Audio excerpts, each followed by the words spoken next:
Welcome back here to Bronx Talks. Today we're going to be giving you a 2024 Yankees pitching staff preview.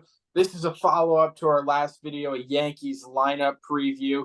It's going to basically be the whole Yankees team. We did the position players, we did the lineup, what we think it's going to be on opening day. Now we're going to be giving you the Yankees pitching staff for 2024.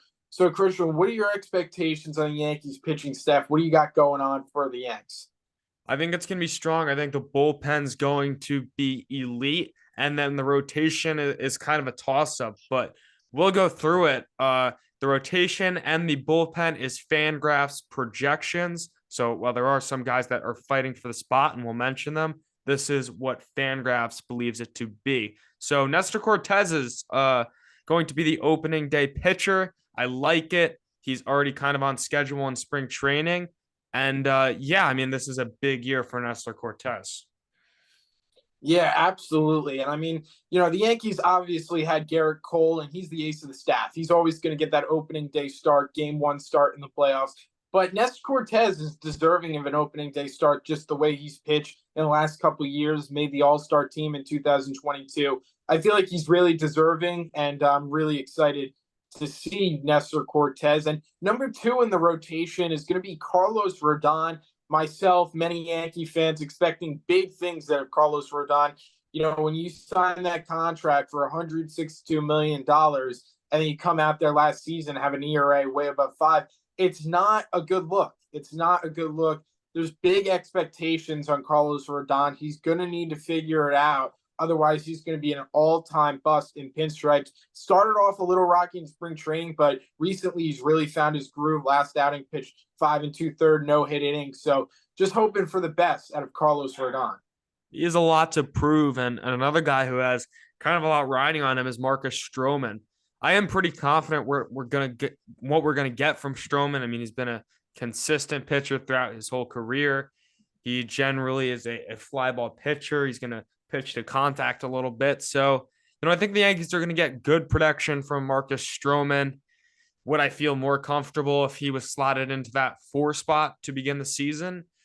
Probably, but I think he'll do fine as a 3. And of course, when Cole comes back, everyone bumps down a little bit.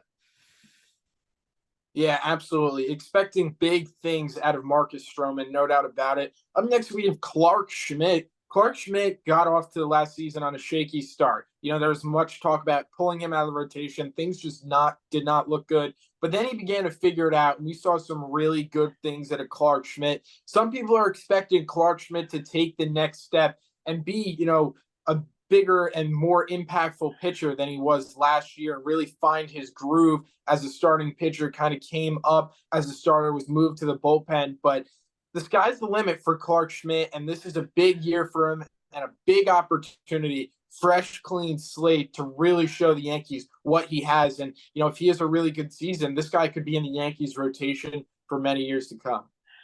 He could. I'm expecting a much better year from Schmidt than last year. I think he's going to keep making strides from season to season, and I think this season is just going to be another example of that. And then the number 5 spot, it's a question. There's no guy set in stone. Boone's been asked about it. Really, the only thing he's given is that it's not going to be Chase Hampton. He's going to start in the minors. But there are guys that's between. I mean, you have Weaver, you have Beater. Jason, we just had him on our podcast. He was talking about possibly Cody Petit. You also have Luis Heel. There is options, even Will Warren. So, you can go a lot of ways.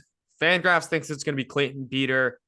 That would probably be my pick too. I think he has the highest upside, and I also think he's kind of major league ready.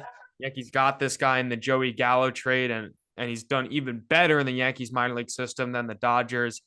I think this guy could really thrive with the Yankees, but look, there's no guarantee that he's going to be slotted in that 5 spot. Yeah, there's so many options the Yankees can go with at 5. I still think it's going to be a battle right till the very end. Luis Heels looked really good in spring training. Clayton Beater, Chase Hampton, the young guys. And Cody Petit, another guy, has more major league experience, could somehow see him slide into that 5 role. But Christian, let's talk about the Yankees closer, right? It's going to be Clay Holmes. We're expecting big things out of Clay Holmes. Clay Holmes, for the most part, has been very, very solid in pinstripes. He's definitely had his rough patches. But hey, I mean, this guy's a really, really good relief pitcher, really good closer. I'd say he's one of the better closers in baseball. And, we could see an all-star season out of Clay Holmes this year. Definitely expecting big things and expecting him to lock down the saves for the Yankees and be that guy in the ninth inning. Yeah, I mean, and then the Yankees really, I'd say going into the season, have two setup man and Jonathan Loizica and Ian Hamilton.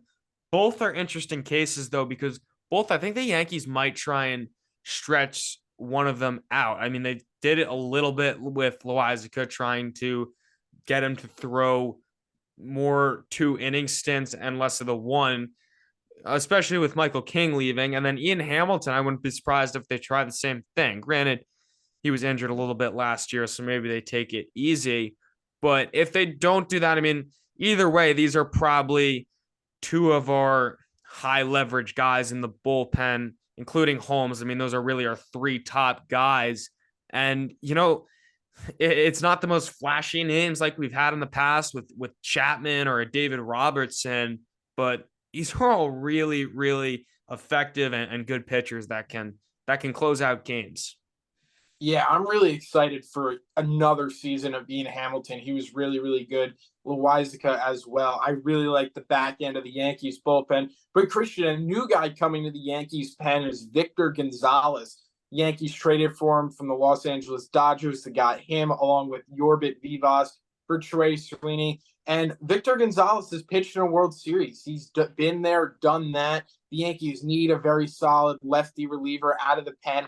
I think Victor Gonzalez can be that guy for the Yankees and shut things down in the middle innings. Sixth inning, a starter gets out, and I'm really excited for Victor Gonzalez. It looks like he is going to be Wandy Peralta's replacement, and I think he could be better. Yeah, I think he's gonna have a big season. Two guys that are sort of new guys with Caleb Ferguson and Nick Birdie. Birdie has just impressed everybody this spring. I mean, his fastball is almost up to 100 miles an hour. I think this guy is just going to be dominant in the Yankees bullpen. It's just going to be another find for Brian Cashman. And then Ferguson, kind of a guy we'll see what we get. I mean, lefty, I think he can give some innings, but I think he's going to kind of maybe a Lutke type role. I think he's going to be in more of that bottom end. Yeah, I'm really excited about Nick Birdie. The Yankees have definitely seen a lot of great things out of him in spring training. He had an excellent showcase at the beginning of spring training, striking out almost all of the Yankees' elite hitters. And we could see big things out of Nick Birdie, and he could be that surprise reliever that the Yankees find every year. Yeah, and then the last two guys in the bullpen, Ron Marinaccio, I don't know exactly if he was going to make or if he's going to make the roster, but Fangraphs has him in. I think he definitely has a good shot, and then it'll kind of be performance based. And then Luke Weaver, who some people are pushing to be the fifth starter. I think he might do a little bit better in a long relief role, especially with the King being out now, and the Yankees are going to need innings with some of those starting pitchers. So, overall, I mean, this is a good bullpen. It's a great bullpen. It's a good rotation. It's going to come down to health, and the Yankees should be in pretty good shape, especially with the lineup.